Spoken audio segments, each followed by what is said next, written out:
Alright guys, so today we're going to talk about Anything for Jackson, which is a Shudder exclusive about two grandparents trying to resurrect their dead grandson named Jackson while using a woman who's pregnant as a conduit.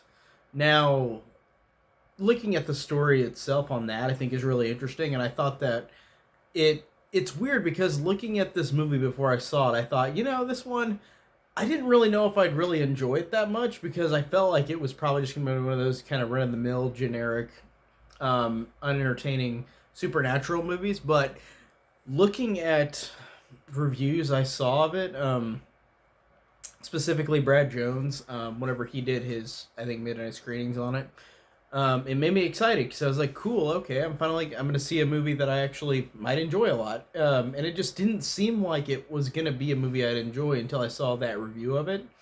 Um, so I was getting excited for it after that. So I was like, I'm gonna watch it. I'm gonna watch it on Shutter. Um, and looking at the movie as a whole, this one really is pretty well made, and I'm kind of surprised in how effective it is. So, like I said, the basic story about the grandparents trying to resurrect their dead grandson, but they are doing this, and then of course it gets out of hand. So I like that it's a horror movie where you really it feels like in a way it kind of becomes a little unpredictable, to the typical story that you get in these horror movies, in this specific kind of one. Because supernatural horror is not my favorite horror genre, subgenre. Of course, it's a slasher if it's my favorite genre, subgenre of horror.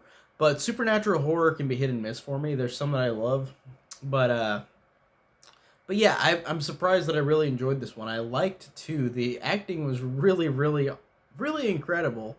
So the two grandparents, I am blanking on their names now, but the grandmother, this character, there's a scene where she takes a woman and ties her up, who's pregnant, and then she talks to the woman like she's not actually has her tied up. She talks to her like a normal person and has a normal conversation with her. And she's like, "Oh, I'm so sorry. Like, this has not happened before, and we're just trying to make the best of it." And like, it's really interesting to see kind of this character do a kind of screwing with the pregnant girl, and I thought that it was really funny. Like she did a good job of being really funny, the grandmother.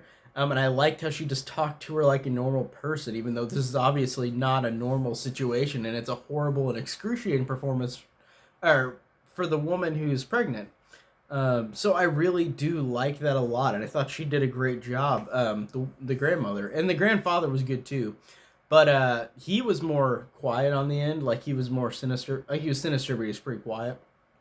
And looking at this movie in terms of jump scares, like or just scares in general, like I actually thought this was pretty effective. There's one kill in this movie, and I won't spoil who it is or spoil anything about it, but there's just one kill that genuinely got me, and I did not see it coming, and I thought it was very, very well executed, and I really loved that kill.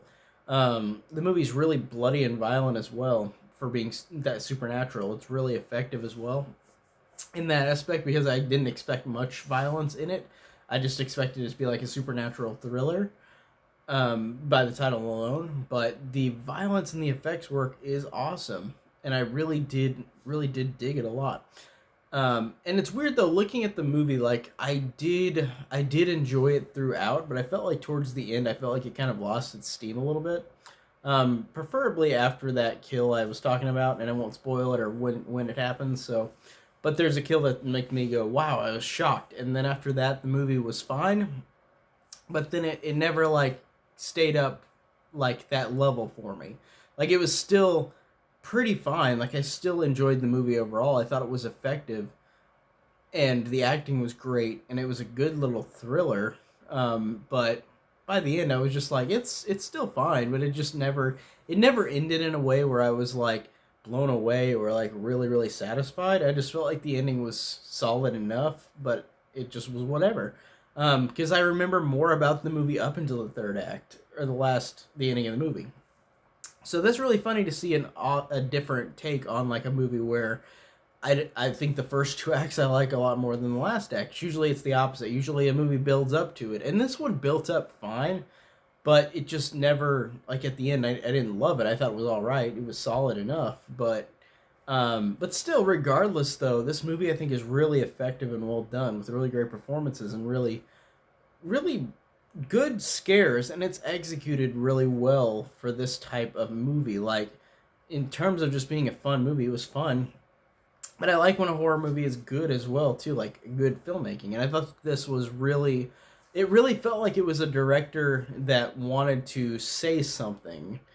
They wanted to subvert some of these tropes for this type of horror movie. I felt like they did it in a pretty reasonable way and did a pretty good job overall. So I really, still overall enjoyed Anything for Jackson. I thought this was still an effective little thriller.